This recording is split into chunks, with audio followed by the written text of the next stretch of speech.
오늘도 높임을 받으시기 합당하신 주의 이름을 찬양합니다. 주님께 영광을 올려드립니다. 그리고 주님의 말씀을 듣기 원합니다. 우리 모두에게 들려주시기를 원합니다. 주님의 권능을 보게 하시고 주님의 음성을 듣는 밤이 되게 하여 주시옵소서. 함께 하시기를 원하옵고 예수님의 이름으로 기도하옵나이다. 아멘. 본문을 읽기 전에 몇 가지를 좀 알려드릴게요. 일단 오늘 그리고 다음 주까지는 이 금요 성령 기도회를 계속 8시에 모이는데 이제 9월 1일 9월 첫 주일 금요일부터는 다시 7시 반에 모임을 하도록 하겠습니다. 너무 늦게 하는 것을 힘들어 하시는 분들이 여럿 계셔서 종전처럼 7시 반에 시작을 하는 것으로 다시 변경을 하도록 하겠습니다. 다음 주까지는 8시에 시작을 하고요. 이제 그 다음 주부터 다시 7시 반에 기도회를 시작하는 것으로 알고 계시고요. 시간을 변경하면서 이제 그동안에 지금도 온라인으로 참여하고 계시는 분이 있는지는 모르겠는데 온라인 중계를 이제 생중계는 중단을 하도록 하겠습니다. 기도회를 하시려고 하시면 교회에 오셔서 같이 하시는 것으로 하시고 녹화로는 뭐 설교가 이제 올라가게 될 거라고 생각을 하는데 생중계로는 이제 9월 1일부터는 중단을 하는 것으로 그렇게 하겠습니다. 오늘 함께 나누실 하나님의 말씀은 마가복음 1장 21절부터 28절까지 말씀입니다. 신약성경 54면 마가복음 1장 21절부터 28절까지 말씀입니다. 하나님의 말씀을 저와 여러분들이 한 절씩 교독하겠습니다. 그들이 가버나움에 들어가니라. 예수께서 곧 안식일에 회당에 들어가 가르치심에 무사람이 그의 교훈에 놀라니 이는 그가 가르치는 것이 권위 있는 자와 같고 서기관들과 같지 아니함일러라. 마침 그들의 회당에 더러운 귀신 들린 사람이 있어 소리질러 이르되 나사렛 예수여, 우리가 당신과 무슨 상관이 있나이까? 우리를 멸하러 왔나이까? 나는 당신이 누구인 줄 아노니 하나님의 거룩한 자이니다. 예수께서 꾸짖어 이르시되 잠잠하고 그 사람에게서 나오라 하시니 더러운 귀신이 그 사람에게 경련을 일으키고 큰 소리를 지르며 나오는지라. 다 놀라 서로 물어 이르되 이는 어찌미냐? 권위 있는 새 교훈이로다. 더러운 귀신들에게 명한즉 순종하는도다 하더라. 예수의 소문이 곧 온 갈릴리 사방에 퍼지더라. 아멘. 아멘. 살다 보면 왜 그런 날이지요? 매일의 날들이 똑같은 날들인 것 같은데 이제 어느 날 하루는 뭔가 좀 특별해서 잊혀지지 않은 날들이 있을 것이라고 생각을 합니다. 제가 이 몸으로 기억하는 잊혀지지 않는 날은 오전에 이제 치과에 가서 한참 동안 이제 치료를 받았습니다. 뭐 치과 치료는 다 아시겠지만 한번 갔다 오면 입안이 얼얼하잖아요. 그렇게 이제 치료를 받고 난 다음에 오후에 병원을 또 가게 됐어요. 갑상선에 이상이 있다 그래가지고 이제 큰 병원에 의뢰한 예약이 이제 오후로 잡혀가지고 큰 병원에 가서 조직 검사한다고 이제 목구멍에다가 이렇게 바늘 같은 거 찔러서 이렇게 막 한참 검사를 했던 날이 있어요. 뭐 검사가 그렇게 크고 대단하다고 생각은 안 하지만 어쨌든 의사 앞에 누워가지고 꼼짝도 못하는 상태에서 막 바늘로 이렇게 찌르고 긁고 이렇게 하는 그 느낌만으로도 참 힘들구나 이제 이런 생각을 했던 기억을 가지고 있습니다. 그러고 나서 이제 저녁에 집으로 돌아왔는데 지친 제 모습을 보고 이제 제 아내가 이제 되게 힘들어 보인다고 그래서 제가 그렇게 얘기했던 기억을 가지고 있어요. 제 아내가 기억할지 모르겠지만 나 오늘 좀 맛있는 거 좀 해줘. 내 입이 그리고 내 몸이 오늘 하루 너무 힘들었어 이제 이러면서 하루 종일 뭔가 이렇게 시달린 듯한 그 육체의 피곤함이 이제 한꺼번에 저녁에 이렇게 몰려오는 듯한 느낌의 그날을 10년이 더 지났는데도 잊을 수가 없습니다. 이건 이제 육체적으로 기억하고 있는 특별한 날이라는 생각이 들고요. 목회도 그렇습니다. 목회도 이제 매일의 날들이 뭐 어떤 때는 진짜 다람쥐 쳇바퀴 돌듯 제 쳇바퀴는 일주일 단위로 거의 루틴하게 이렇게 똑같이 돌아가요. 이제 주일 설교를 끝내고 이제 사역이 끝나면 월요일 하루를 쉬고 나서는 이제 화요일부터 이렇게 늘 똑같은 방식으로 이제 요일이 루틴하게 돌아가는데 그래서 잘 기억이 안 나는 날들이 많지만 특별하게 제가 이제 기억하는 이제 하루가 있어요. 되게 오래됐는데도 그날은 생생하게 기억이 나는데 그 기억나는 이유가 있습니다. 여러 사람을 만난 날이에요. 하루 동안에 이제 오전에 아침 시간에는 이제 그 출근하고 나서 목양실에서 당시 제가 그 영락교회 전도사로 사역을 할 때인데요. 그때는 이제 목양실이 뭐 혼자만의 공간이 아니라 이제 여러 목사님, 전도사님들이 이제 한 10분 가까이 같이 이제 방을 쓰는 공간인데 그 공간에서 물론 다 계시진 않아요. 아침 조회 딱 끝나고 나면 뭐 바로 이렇게 대부분 다 이제 자리를 이제 뜨시는 분들이 많은데 전 뭐 특별히 신방 나갈 일 없으면 지금도 늘 그렇지만 이제 자리를 지키는 스타일이라 이렇게 제 자리에 앉아 있는데 일주일에 한두 번 찾아오는 청년 같지 않은 청년이 이제 그날도 찾아왔어요. 청년이라고 하기엔 나이가 좀 많고 그렇다고 뭐 집사님도 아니고 한 이제 분이었는데 등치는 저보다 커요. 정말 키도 크고 체격도 이렇게 커요. 근데 이 등치 큰 청년 같지 않은 청년이 찾아오면 꼭 실실 웃으면서 전도사님 안녕하세요 이러고 이제 이야기를 시작을 하는 거예요. 그 누님이 같은 교구의 이제 권사님이셨기 때문에 그 누님을 통해서 이제 동생에 대한 이야기를 들었어요. 제 동생이 귀신이 들릴 뻔했는데 귀신이 들린 것 같진 않고 상태가 안 좋으니까 혹시 전도사님 찾아가더라도 놀래지 마시고 잘 해주세요. 이제 이런 부탁을 제가 받았기 때문에 그렇게 찾아와 가지고 실실 웃으면서 이제 말을 걸면 옆에 앉으라고 이제 앉혀놓고서 그냥 편안하게 이런 얘기 저런 얘기 하다가 이제 기도해 달라 그러면 기도해 주고 또 기도해 달라 그러지 않아도 기도해 줄까요? 물어보면 네 해주세요. 그러면 이제 안수해 주고 기도해 주고 이제 그러고 보내기도 하는 그 청년이 그날도 이제 그렇게 찾아와서 특별한 일 없이 실실 웃으면서 뭐 잘 지내셨어요? 뭐 이러고 그렇게 대화하다가 기도해 주고 이제 보냈지요. 그리고 이제 보내고 난 다음에 신방을 나갔어요. 그날 신방 간 첫 번째 집은 그 무당으로 이제 신이 들려서 굿을 하던 사람이 회심을 했어요. 그래가지고 이제 영락교회 등록을 하고 이제 신앙생활을 하기로 시작을 한 새신자인데 영락교회는 이 교구의 정기 신방은 교구 목사가 하고 새신자 그다음에 화환자 이런 사람들은 이제 전도사들이 하거든요. 이제 그래서 이제 제가 그 새신자 신방을 갔는데 신방 가서 이제 그분이 이 무당 생활을 끝내고 이제 회심하고 예수님을 믿게 된 이 모든 과정에 대해서 듣고 같이 예배를 드리고 그다음에 이제 그분이 버리고 싶었던 그 제기들 그러니까 이 무당이 자기 신한테 제사할 때 썼던 그 모든 제기들을 자기 손으로 이제 버릴 수가 없으니까 전도사님이 좀 버려주세요. 그래가지고 이제 그걸 제가 다 한 보따리 싸들고 이제 제 차에다 실어가지고 집에다가 이제 갖다 놓게 된 이제 그런 날이었어요. 근데 그날 그걸로 이제 신방이 끝난 게 아니라 그 신방을 끝내고 나서 이제 그 다음에 갔던 그 신방 장소는 이제 병원이었습니다. 교통사고를 당한 이제 환자였는데 그 환자가 결혼하지 아니한 그 자매는 진짜 이 청년 자매였어요. 젊은 자매였어요. 젊은 자매인데 이제 그 교통사고를 당해가지고 병원에 입원을 해 있다 그래가지고 이제 환자 신방을 간 거죠.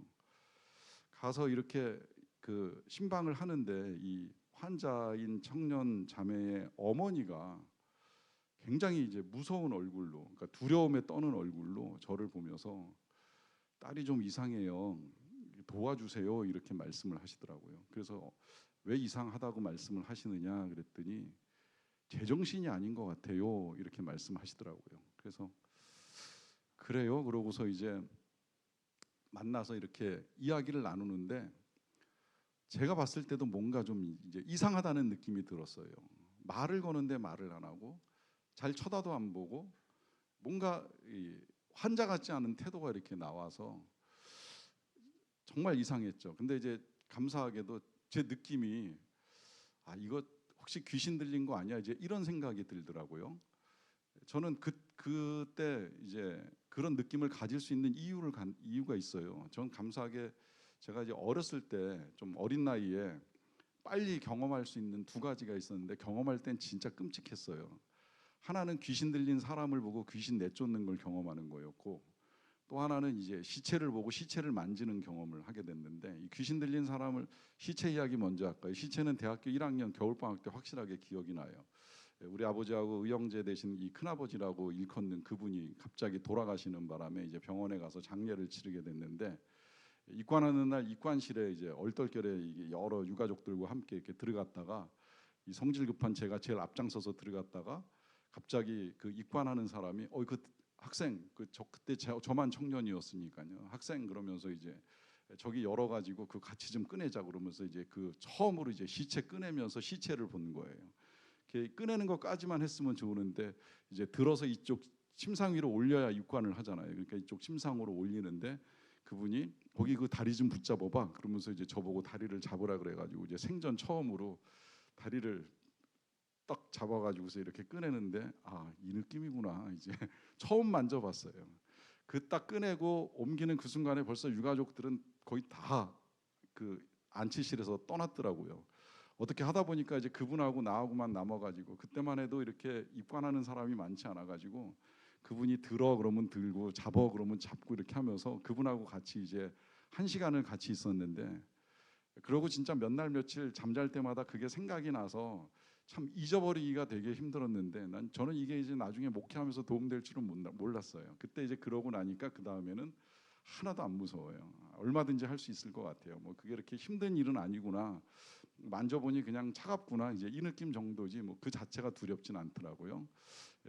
이렇게 될 줄 알고 하나님이 이미 젊은 나이에 신학도 하기 전에 경험을 시켜주신 거다, 이제 이렇게 생각을 합니다. 근데 귀신 들림은 그거보다 더 먼저예요. 고등학교 1학년 때 교회에서 이제 성경 공부 이렇게 하면서 성경 공부하다가 선생님들하고 이제 기도할 시간을 가졌는데, 이상하게도 그때는 그렇게 기도하다 보면 꼭 한두 명씩 갑자기 막 소리를 지르고 막 눈이 뒤집어지고 이제 이런 친구들이 있었어요. 제 눈이 안 뒤집어진 게 얼마나 감사해요.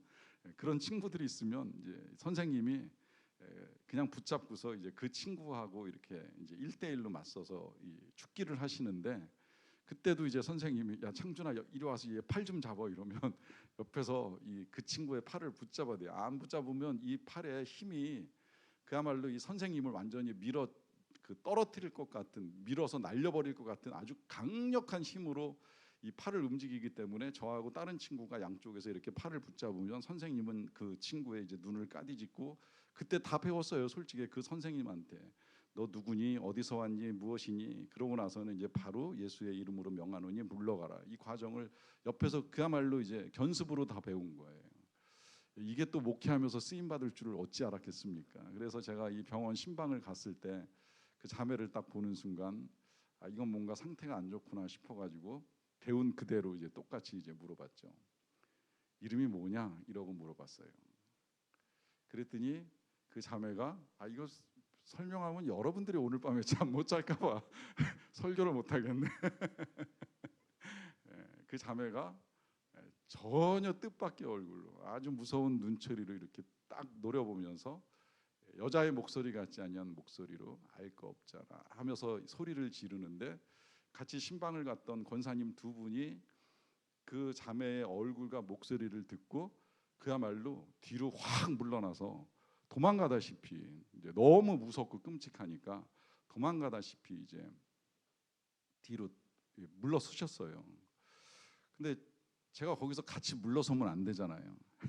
그리고 저는 경험이 있잖아요. 그러니까 이제 저기서 물러서면 안 된다라고 하는 걸 분명히 알고, 또 제가 그야말로 어렸을 때 뭐 그게 단 한 번의 경험으로 끝난 것이 아니라 몇 차례 이제 그런 현상들을 이제 보아 올 수 있는 기회가 있었기 때문에 이제 본대로 그 자매에게 이제 똑같이 선포하고 기도하고 하는 일을 했어요.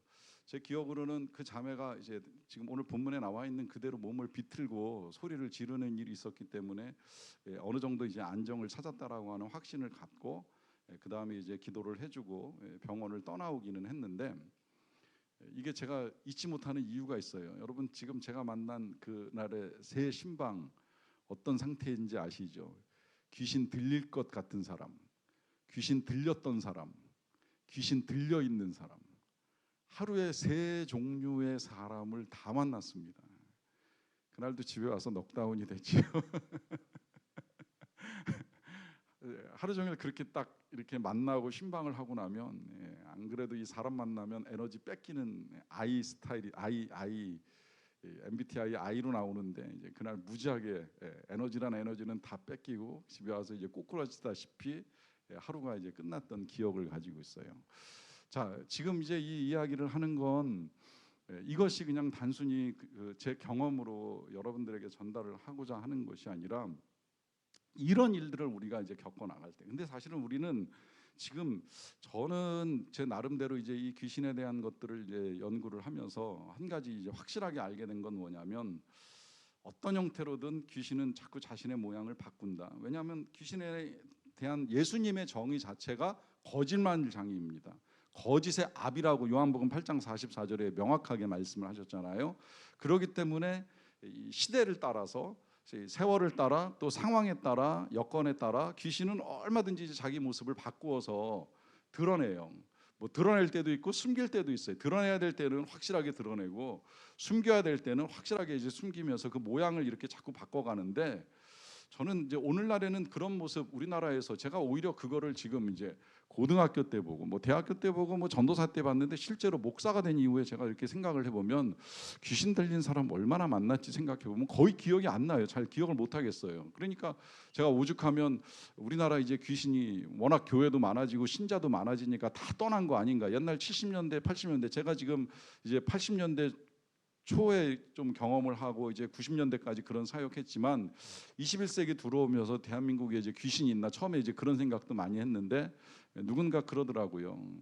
모양이 바뀌었겠지 정말 떠나갔을까? 귀신이 떠나갔으면 정말 이 나라가 온전한 하나님의 나라가 되었을까 하는 말에는 저도 할 말은 없어요. 근데 분명한 건 어쨌든 이제 사람을 괴롭히는 세력이 있는 것이고 이 괴롭히는 세력을 우리가 어떻게 감당할까 하는 이 질문 앞에 실은 이제 우리가 감당하는 거 아니에요. 저는 제가 감당했다고 여러분들에게 말씀을 드리고자 했던 것이 아니라 실은 이런 세력들 앞에 도대체 예수님의 권세, 예수님의 능력, 예수님의 이름은 어떤 의미가 있는가라고 하는 문제를 오늘 이제 본문과 함께 생각해 보기 위해서 지난 이야기를 좀 꺼냈어요.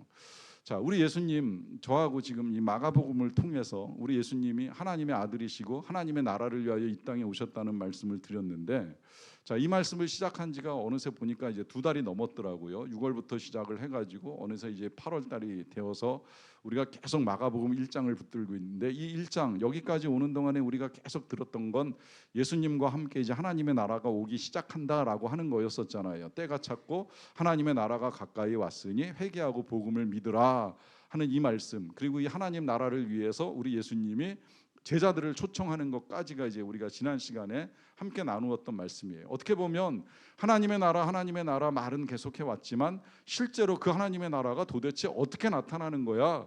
왜 예수님이 하나님의 아들이신 거야? 이 예수님이 하나님의 아들 되는 증거는 세례받을 때로 끝나는 거야?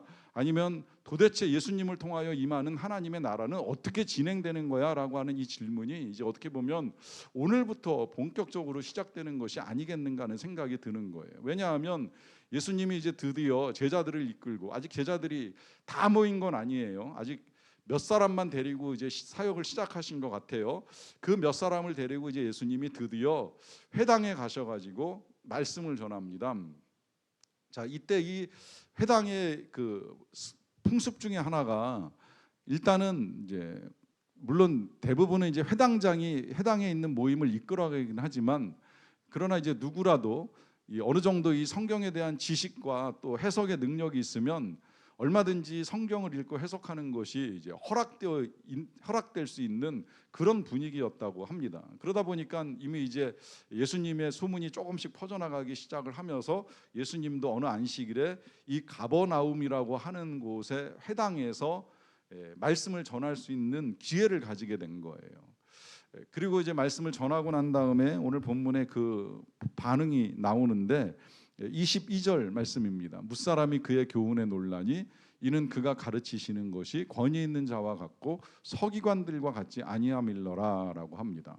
자, 이 서기관들은 말 그대로 그냥 성경을 쓰는 사람이고 성경을 읽는 사람이에요. 그러다 보니까 이 사람들이 할 수 있는 거에는 어느 정도 한계가 있지 않았나 이렇게 해석을 하는 겁니다. 반면에 예수님은 분명하잖아요. 예수님이 이 마태복음에서 율법 하나만 다루시는 걸 봐도 이 율법 너희가 들었거니와 나는 다시 너희에게 이르노니 그러면서 그 율법을 재해석해 주시는데 이 해석이 정말 특별하잖아요. 그냥 단순히 이게 율법이니까 이걸 지켜야 돼 이 정도로 끝나는 것이 아니라 그걸 넘어서서 그 율법이 우리의 삶에 우리의 심령에 어떻게 적용되어야 하는가라고 하는 걸 아주 명쾌하게 이제 선포해 주시는 말씀을 들으면 실제로 정말 사람들이 뭐 놀라고 그의 권위를 인정하지 않을 수가 없는 거죠. 자, 여기서부터 이제 하나님의 나라가 시작이 되는 거예요. 이때 이 하나님의 나라가 시작된다는 의미는 하나님의 나라는 예수님의 말씀과 함께 전파됩니다.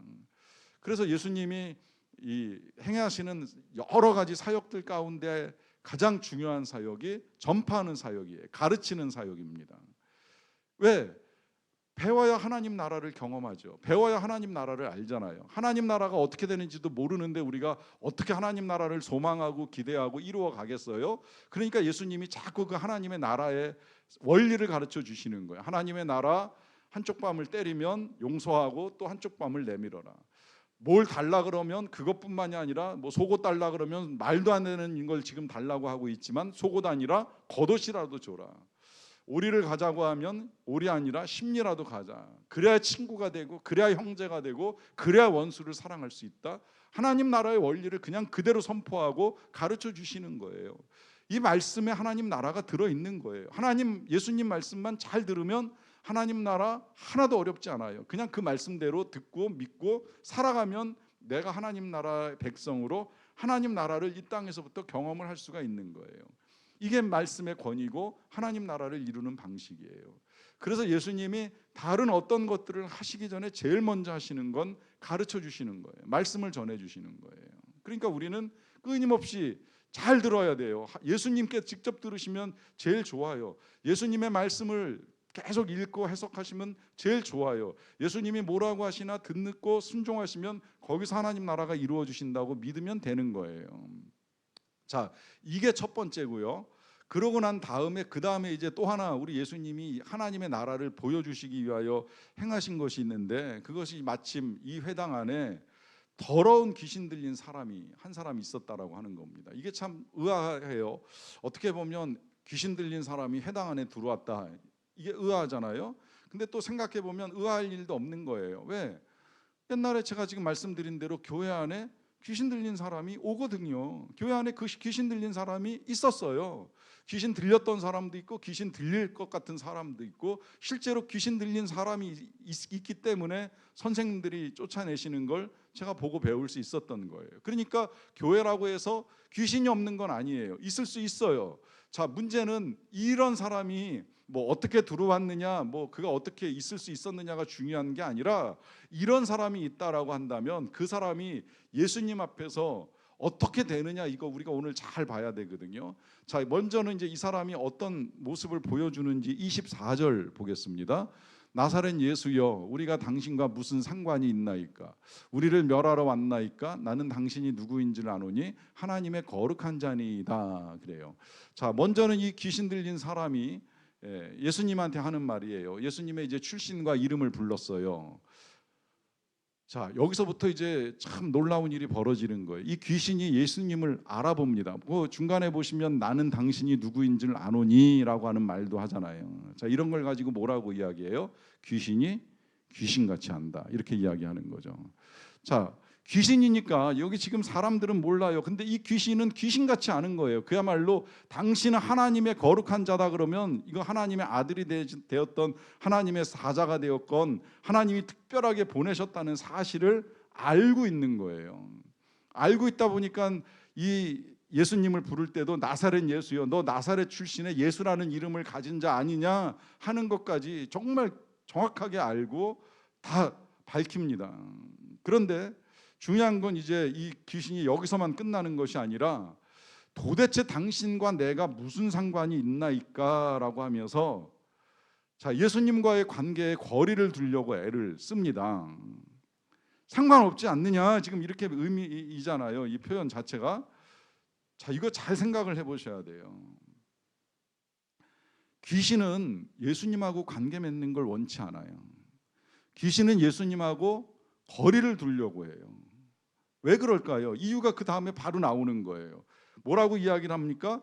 우리를 멸하러 왔나이까라고 하면서 예수님과 만나거나 예수님과 부딪히면 자신이 멸망을 당하고 무너진다는 걸 아니까 예수님과 거리를 두려고 애를 쓰는 거예요.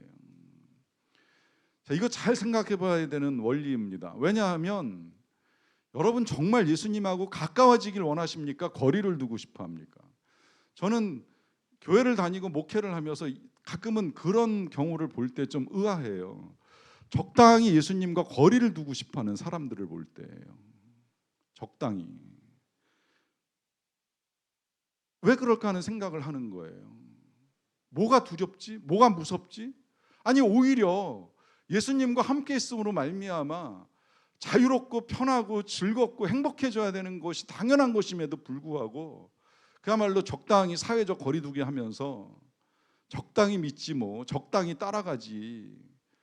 여러분 이게 지금 귀신이 생각하는 예수님과의 관계예요. 적당히 알고 누구신지도 알지만 가까이 가기가 싫은 거예요. 왜 싫을까요? 부딪히거나 만나면 망할 거라고 생각을 하는 거죠. 여러분 뒤집어 생각을 해보면 좋을 거라고 생각이 들어요. 예수님이 우리를 멸하실까요? 우리를 망하게 하실까요? 우리를 죽이실까요? 아니죠. 절대 그럴 뿐이 아니에요. 우리 예수님이 이 땅에 오신 목적이나 지금도 우리를 찾아오시는 목적이나 지금도 우리를 그렇게도 만나고 싶어 하시는 이유가 있다면 단 한순간 한 번도 주님은 우리를 죽이실 계획을 가지고 계시지 않아요. 아니 오히려 죽음과 사망과 또 이 귀신과 온갖 악한 것들에 매여 있는 우리를 어떻게 해서든 풀고 자유케 하시기 원하셔서 주님이 이 땅에 오셨고 그리고 지금도 우리를 찾아오시는 거예요. 근데 그런 예수님을 우리가 멀리할 이유가 어디 있겠습니까? 멀리하고 싶은 마음이 조금이라도 남아있다면 그 마음이 지금 이 엉뚱한 것에 사로잡혀 있는 거예요. 악한 것에 매여 있는 거예요. 그 악한 것에서 벗어나질 못하고 있는 거예요. 이거 지금 어떻게 보면 귀신이 직접 예수님에게 말한 것처럼 보이기는 하지만 뭐 그렇다고 봐도 틀리지는 않지만 이게 지금 다 사람의 입을 통해서 말을 하고 있는 거거든요. 나중에 나오지만 귀신은 절대 물론 혼자서도 뭐 얼마든지 움직이면서 여러 가지 일들을 해나갈 수는 있지만 하나님이 늘 우리를 통해서 함께 많은 일들을 이루어 가시듯이 귀신도 늘 사람을 이용합니다. 그러다 보니까 지금 이 말을 하는 것도 직접 예수님께 전해지기보다는 이 더러운 귀신 들린 사람의 입을 빌어서 이야기하는 것인데 그 사람의 입에서 예수님 도대체 나와 무슨 상관인 거예요? 날 멸하러 오신 거예요? 이런 식의 이야기가 나온다라고 한다면 그 사람이 귀신에 붙잡혀서 지금 하는 말이잖아요. 그러니까 만약에 우리도 정말 예수님 도대체 저하고 무슨 상관인 거예요? 절 망하게 하실 거예요? 제 인생을 망치러 오셨어요? 하는 이런 생각이나 마음이 든다면 그렇다면 뭔가에 잘못 붙잡혀 있는 거죠. 뭔가에 사로잡혀 있는 거예요. 주님을 우리가 두려워할 이유가 없는 거예요. 아니 오히려 주님을 더 간절히 찾아야 돼요. 주님을 더 만나고 싶어 해야 돼요. 우리가 정말 정상적으로 하나님의 영에 사로잡혀 살아가는 하나님의 백성들이라고 한다면 주님을 꺼려할 이유가 없다는 거예요. 그러나 안타깝게도 지금 이 사람은 이 더러운 귀신에 사로잡혀 있는 바람에 주님이신 건 분명히 알았는지 모르겠지만 그 주님 앞에서 거리를 두고 싶어 하고 있는 거예요. 그러다 보니까 그가 어떻게 예수님을 알고 있던 예수님은 지금 하셔야 될 일이 분명해요. 그건 그 귀신에 묶여 있는 이 사람을 풀어줘야 되잖아요. 그러니까 곧바로 25절에 예수님이 꾸짖어 이르십니다. 잠잠하고 그 사람에게서 나오라 하십니다. 자, 여기에 지금 우리 예수님이 이루어 가시는 하나님 나라의 두 번째 원리가 있는 거죠. 그것은 선포하시고 귀신을 쫓아내는 거예요. 이 더러운 귀신 들린 사람이 그동안에 귀신에 들려가지고 어떤 삶을 살았는지는 길게 설명하지 않아요. 저는 그게 지금 이 마가가 이 복음서를 쓰면서 하나님 나라를 우리에게 전해주는 방식이라고 생각을 하는데 이 사람이 어떻게 해서 이렇게 됐지 뭐 때문에 이렇게 됐지. 저는 아까 제가 병원에서 만난 그 자매 같은 경우에는 제가 나름대로 그냥 분석을 한번 해봤어요. 아니 이렇게 이쁘고 멀쩡한 자매가 왜 이렇게 귀신이 들려가지고 눈이 까디집어져서 이렇게 이상한 말로 헷가닥 해가지고 이상한 목소리를 낼까? 왜 이런 일이 벌어졌을까? 교통사고가 나가지고 그 차에 치이면서 뭐 공중에 떴다가 떨어졌다 하는 이야기는 이제 그 어머니를 통해서 듣기는 했는데요. 그 들으면서 그냥 저 혼자 이 해석이 틀릴 수 있다는 걸 전제하고 그냥 여러분들한테 말씀을 드립니다. 죽을 뻔하다 살아났잖아요. 아마도 그냥 그 자리에서 그렇게 세상을 떠났으면 어쩌면 뭐 어머니 말로는 교회를 안 다녔으니까 뭐 그야말로 천당에 못 갔을 수도 있겠구나, 천국에 못 갔을 수도 있다, 이렇게 생각을 할 수 있는 거예요. 근데 살아났어요. 이제 기회가 주어진 거잖아요. 어떻게 보면 사탄은 자기와 함께 지옥에 데려갈 수 있는 한 영혼을 놓치지 않았나. 이제 그러다 보니까 그 부하인 귀신을 집어넣어서 이렇게 지금 사람을 못 살게 하는 건 아닌가. 전 그런 생각이 들었어요. 그래서 어떻게든 이제 꺼내줘야 되겠다, 이제 이런 생각을 가지고 이제 대면을 하게 된 것인데, 지금 그런 원인을 따지는 게 중요한 것이 아니라는 거예요. 그 원인을 따지는 건 제가 틀릴 수 있다고 말씀을 드렸어요. 중요한 건 그 영혼의 상태예요. 그 영혼의 상태가 얼마나 고통스럽습니까? 무언가에 매여가지고 자기가 얼마나 더럽고 추한 꼴로 사람들 앞에 노출되어 있는지를 전혀 모르는 상태에서 허덕거리고 있는 거잖아요. 그러다 보니까 우리 예수님은 분명하게 선포를 하시는 거예요. 잠잠하라, 그리고 당장 나와라, 그 사람에게서 나와라 선포를 하시는 거예요. 왜 이렇게 하실까요? 더 이상 이 사람은 묶여 있으면 안 된다는 거예요. 이 악한 것에 묶여서 살아갈 수는 없다라고 하는 것이죠. 그러니까 하나님 나라는 이제 여기서 또 하나가 이루어지는 건데, 바로 귀신이 떠나가고 자유를 얻는 겁니다. 악한 것이 떠나가고 선한 것이 새롭게 시작되는 자리입니다. 바로 예수님이 그걸 지금 이제 같이 보여주시는 거예요. 하나는 말씀을 선포하심으로, 또 하나는 귀신을 쫓아내심으로. 이 사역이 마가가 기록하고 있는 첫 번째 사역이라고 하는 거 참 중요한 의미가 있어요.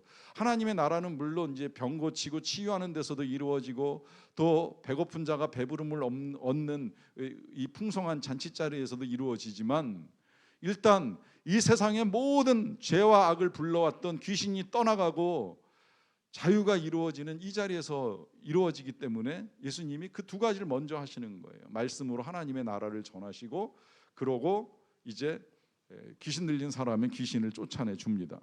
자, 그러다 보니까 이제 어떤 일이 벌어져요? 26절에 더러운 귀신이 그 사람에게서 격렬을 일으키고 큰 소리를 지르며 나오게 됩니다. 자, 그 사람이 격렬을 일으켰다라고 하잖아요. 이게 이제 그야말로 귀신의 최후바락이라고 보시면 되는 거예요.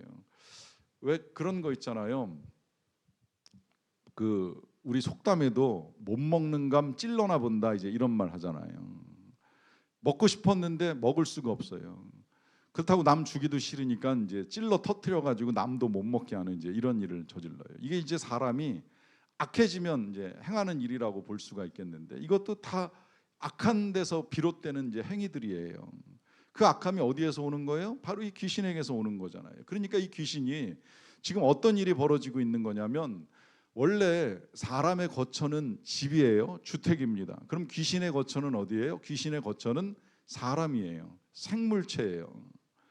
그러니까 이 귀신이 사람 몸 안에 들어가 있다가 그 거처를 빼앗기게 되면 떠나면서 어떤 일을 저질러요? 못 먹는 감 찔러나 보고 떠나는 거예요. 그러니까 제가 어렸을 때 경험한 내용이나 지금 이 성경에서 나타나는 현상이나 똑같아요. 항상 나갈 때는 소리 지르고 몸 한번 비틀고 그러고 떠나요. 이제 그러다 보니까 그 몸 비틀 때 정말 몸이 과도하게 비틀어질까 봐 옆에서 붙들어 주지 아니하면 큰일 날 것 같으니까 선생님들이 그거 아시고 붙잡아라 붙잡아라 이제 이러면서 남학생들한테 이거 붙잡고 도와달라고 요청을 하시는 일들을 경험하게 된 것이죠. 이게 최후 발악인 거예요. 그렇지만 분명한 건 발악을 하던 비틀던 경련을 일으키던 쫓겨납니다. 소리를 지르던 어찌했건 예수님 앞에 무너지지 않는 악은 없는 거예요. 무너지지 않는 귀신 사탄 없는 거예요. 예수 이름 앞에서는 그 어떤 것도 세력을 잃고 넘어집니다.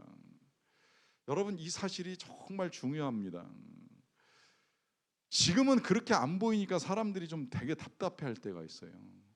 뭐 제가 이런 말씀을 드리면서도 조심스러운 건, 다 그럼 우리가 예수의 이름으로 선포하면 다 쫓겨가고 다 무너지느냐? 물론 저는 원수의 모든 능력을 제어할 권세를 예수님이 우리에게 주셨다는 말씀을 믿어요. 그래서 되든 안 되든 해요. 뭐 돼도 감사하고 안 돼도 할 수 없는 거예요. 전 그 말씀을 믿는 믿음을 가지고 하기는 해요.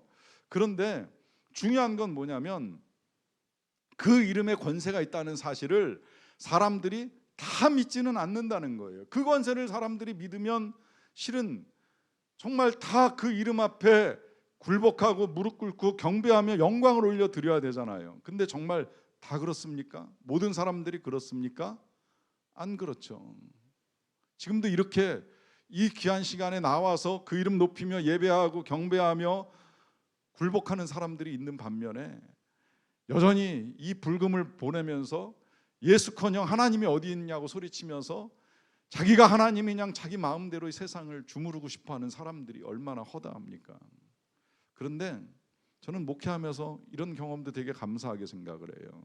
그렇게 살던 인생이 정말 임종 가까우니까 목사님 이젠 정말 예수님 믿고 천국 가고 싶어요라고 굴복하는 걸 봤어요. 첫 신방을 갔을 때만 해도 목사님 필요 없어요. 왜 오셨어요? 기도 안 해주셔도 돼요라고 말씀하시던 분이 2번, 3번, 4번 찾아가니까 임종 가까워오면서 이젠 저도 예수님 믿고 천국 가고 싶어요라고 하는 고백을 하시는데 그때 예수 이름 앞에 굴복하는구나. 그렇게도 큰 소리 치던 이 양반이 끝내는 이렇게 무릎을 꿇는구나. 역시 그 이름의 권세가 크구나 확신을 했습니다. 하지만 아직도 모든 사람들이 다 인정하지 않다 보니까 그가 얼마나 귀한 분이신지 그 이름이 얼마나 높고 권세가 있는지를 몰라요. 자, 여기 27절 보세요. 다 놀라서 서로 물어 이르되 이는 어찌미냐 권위 있는 새 교훈이로다 더러운 귀신들에게 명한즉 순종하는도다라고 하면서 지금 이제 사람들이 반응을 보이잖아요. 자, 이 반응 생각해 보면 정말 놀라운 일이에요. 그 귀신 들린 사람이 귀신을 쫓아내는 이 권위는 정말 도대체 어디에서 온 건가? 이 더러운 귀신에게 명령을 내리시니 그가 순종을 하더라라고 하는 것이죠. 자, 중요한 건 이런 권위가 지금 이렇게 나타났는데 문제는 이제 이 사람들이 얼마나 믿고 얼마나 따르느냐예요. 물론 이제 당시에 사람들이 이때로부터 시작을 해서 서서히 이제 예수님을 따르기 시작을 해가지고 이 가버나움에서 그 다음에 이제 다시 나사렛, 갈릴리 이 지역의 여러 곳곳을 다니실 때에는 점점 이제 사람이 많아지기는 했거든요. 그런데 마지막에 정말 예수님을 믿고 따르는 사람은 과연 얼마나 되었을까라고 하면 십자가 앞에서 다 도망가고 말잖아요. 한 사람도 안 남잖아요. 그러니 정말 이 예수님의 권위를 우리가 얼마나 인정하고 얼마나 믿을 수 있는가라고 하는 의문이 드는데 여러분 어쩌면 이 사람들은 이제 막 하나님 나라의 이제 초보 단계에 입문을 한 거예요. 이제 처음 하나님 나라에 대한 말씀을 조금 들었고 또 예수님이 귀신 내쫓는 광경을 딱 한 번 본 거예요. 그러니까 그들의 입장에서는 긴가민가 하면서 정말 이 사람이 하나님이 보내신 하나님의 아들인가? 귀신이 말하는 하나님의 거룩한 자인가? 의문을 가질 수 있을지는 모르겠어요. 하지만 우리는 다르잖아요. 우리는 그야말로 예수님에 관한 거 마가복음부터 끝까지 처음부터 끝까지 아니라면 뭐 그 밖에도 마태복음, 누가복음, 요한복음 얼마든지 있고 그 밖에도 사도 바울이 예수를 전하기 위하여 얼마나 피땀 흘리면서 땀 흘렸는지 수고했는지를 다 알고 있다라고 한다면 여러분 우리가 예수님을 믿지 못할 이유가 어디 있겠습니까? 여러분 우리가 믿는 이 예수님의 권위 다시 생각하시고 다시 믿으셔야 돼요. 이 권위 그야말로 당시 회당에 모여 있었던 사람들이 그냥 놀라고 끝나는 그런 권위가 아니라는 거예요. 이미 성경을 통해서 사건을 통해서 그리고 지금 이 부족한 종을 통해서 얼마나 크고 강하게 나타나는가라고 하는 것을 얼마든지 알 수 있는 그 권위 이미 그리고 우리에게는 이 사람들과는 다르게 십자가와 부활을 통해서 명백하게 드러난 하나님의 아들이시라는 것이 확연하게 드러난 사건이잖아요. 그렇다고 하면 우리가 그 이름을 믿지 못할 이유도 없고 의지하지 못할 이유도 없는 것입니다. 그러하기에 다시금 그분의 이름 믿고 그분을 의지해서 우리는 나아가야 합니다. 오늘도 그분의 이름 의지해서 구하시고 그분을 통한 놀랍고도 선한 역사 경험하는 저와 여러분 다 되시기를 간절히 축원합니다. 기도하겠습니다. 예수님 감사합니다. 우리에게 오셔서 감사합니다. 우리에게 그 존귀한 이름을 알 수 있는 믿음을 주신 것도 감사합니다. 주님의 이름을 신뢰합니다. 주님의 이름을 의지합니다. 오늘도 주님의 이름을 믿고 의지하고 구하는 이 밤 주께서 이루어 가시는 선한 일들을 보게 하여 주시옵소서. 예수님의 이름으로 기도하옵나이다. 아멘.